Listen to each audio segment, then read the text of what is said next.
viewer, we will use the gradient tool here. So by the designs here, I will use it. So let's have a paint again. Shows a different shape. It's another design we are using. Find a new shape. Again here we have.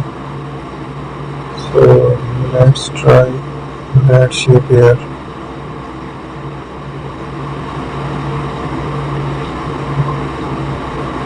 Add some angles. I will use the paint. So there is the design. We will convert it into the different shapes.